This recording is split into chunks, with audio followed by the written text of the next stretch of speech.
Thank you, Mr. Chairman. And I was interested in Senator Shaheen's question with regard to Global Engagement Center.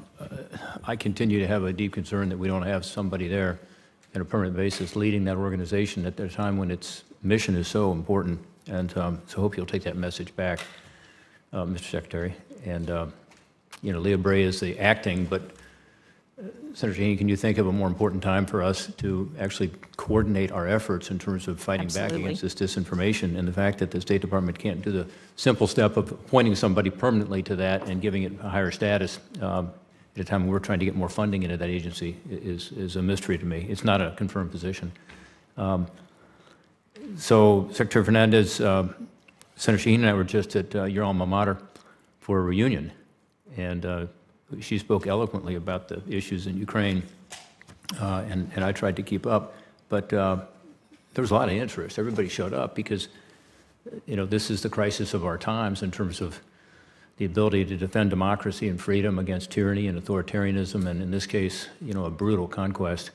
So it is a time where the economic statecraft, you know, is mixed with the diplomacy that we are normally more engaged in. And specifically, you know, right now the UN has worked out this arrangement with Turkey and Russia and Ukraine, apparently to be able to allow some of this grain to be able to go, including to places like Africa where people are literally starving with this global food crisis.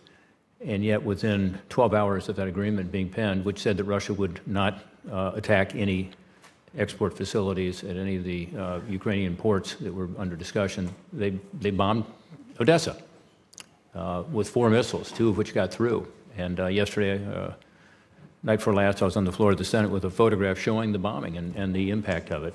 So obviously not to be trusted, and that's the kind of message we need to get out to ensure people do not believe the Russian disinformation in places like Africa. But do you have any update on that, Secretary Fernandez, where we are with regard to stopping the Russian attacks on the port, certainly, but then more importantly, getting this grain out to the rest of the world? Thank you. Thank you, Senator, and I'm glad you mentioned our alma mater. Look, Russia is using food as a weapon. We know that, and it's blaming the U.S. for the consequences. Just the UN tells us that since the invasion of Ukraine, we've got an additional 70 million people around the world that have fallen into poverty. We welcomed the agreement. At the same time, we just don't trust Putin. I think the events that you described show that we have to be careful. What we have done on food security is, you know, we've provided almost $5 billion worth of food aid around the world.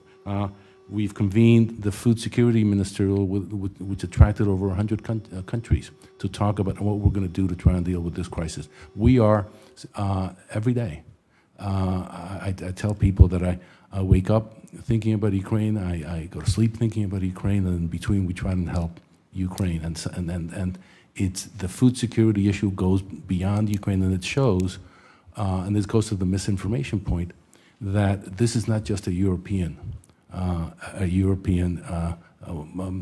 problem. It's the effects of Putin's invasion and brutality in Ukraine affects the entire world, and well, you've seen that in Africa as well. I agree. My time is limited here, so let me get into another result of what Russia chose to do, and it was a war of choice, this brutal invasion, and that's on the energy front. And you're right, it's affecting the entire globe in terms of energy prices, but specifically our European allies. Those in the region, I was in Moldova and Romania recently, their biggest issue they raised with me, apart from the Russian invasion generally, is energy. And my understanding is that despite some good work U.S. TDA has done, Director Bong, that the Development Finance Corporation, as an example, has self-imposed restrictions that hinders their efforts to work on all energy sectors, including liquefied natural gas. Is that possible? I mean, we're telling the Europeans, stop depending on Russia for your liquefied natural gas. Instead, we'll provide you some. And some of our agencies are being told that they can't work on liquefied natural gas because it's a fossil fuel, even though it's cleaner than the alternative, and even though we're begging the Europeans to do the right thing and stop feeding the war machine with sending $870 million a day, which is roughly what they send for oil and gas. Is that true? Can I hear from from either one of you about that? You want me to take it? All right, I'll take it. And look, let me be clear. The DFC is not prohibited from energy, from these kinds of projects. It's what we have done is instituted an additional review for any carbon-intensive project. So the answer to your question, Senator, is no. There is no prohibition. I will tell you this, and this is something I said earlier.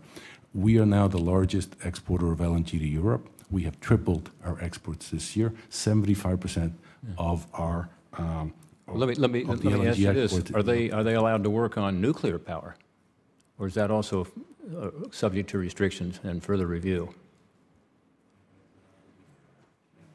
Okay. I mean, I'm in Romania, and they're begging for us to help them with these SMRs, with these small nuclear reactors. They want the Export-Import Bank, which is not represented here today, as DFC is not, unfortunately, because I'd like to talk to both of them. But we have got to help Romania with this, and it's absolutely essential to Moldova also, which is obviously in a very vulnerable position. So anyway, I appreciate the testimony today and echo the comments of some of my colleagues in terms of us having a more aggressive and realistic economic aspect to our diplomacy. Thank you, Mr. Chairman. Thank you. Senator Coons.